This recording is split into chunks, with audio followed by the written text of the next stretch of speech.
Something good this Christmas. One of the best-known holiday stories turns 200 this year. It's all about the night before Christmas, Saint Nick and his 8 flying reindeer. Well, one Oklahoma man has collected hundreds of copies of the poem. Our Mike Glover met up with him. 'Twas the night before Christmas, went all through the house. Not a creature was stirring, not even a mouse.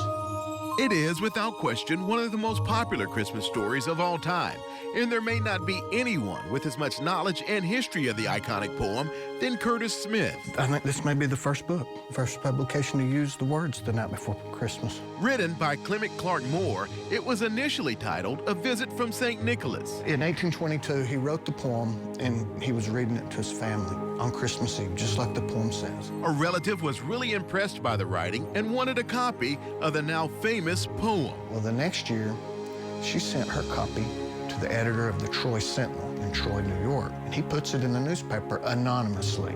This year marks 200 years since the poem was written, and a 30-year fascination for Curtis, It's from 1882. who now owns more than 1,200 copies of the poem. This is just one little box. Then it gave me a challenge. Okay, now I've got book number 56 or book number 300. And so then it became a full obsession. I love Christmas. And while he isn't totally sure of the number of copies, he knows exactly what he does have. I have a memory, and when I see a book in an auction or see a book somewhere, I can automatically tell you if I have it or not.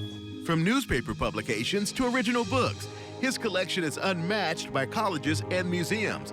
But Curtis still scans the internet daily, looking to add more. Wherever there's a book that I don't have, I'll try to get it. This is one that's not on the bibliography, and it is the poem. I haven't seen it either, so we're gonna look at it at the same time. I should have gloves on. And last year, his efforts paid off when he found the gem of his collection. Down in Dallas, the Heritage Auctions had the very first "'Twas the Night Before Christmas" book. The first time the poem appeared in a book was in this United States National Almanac in 1824. It's in plastic and not typically handled because there's only 3 remaining copies. The other 2 are, I think, in colleges, and I have the other one. A lot of the publications date back to the 1800s. I'm gonna open this book. Ooh, and which one is that? This is the Cosmopolitan Art Journal from 1858. The priceless items are stored in a vault and very rarely taken out. And this is it, right here, from 1860. In 1860, Abraham Lincoln was elected president. I was right. That is the first picture of Santa Claus.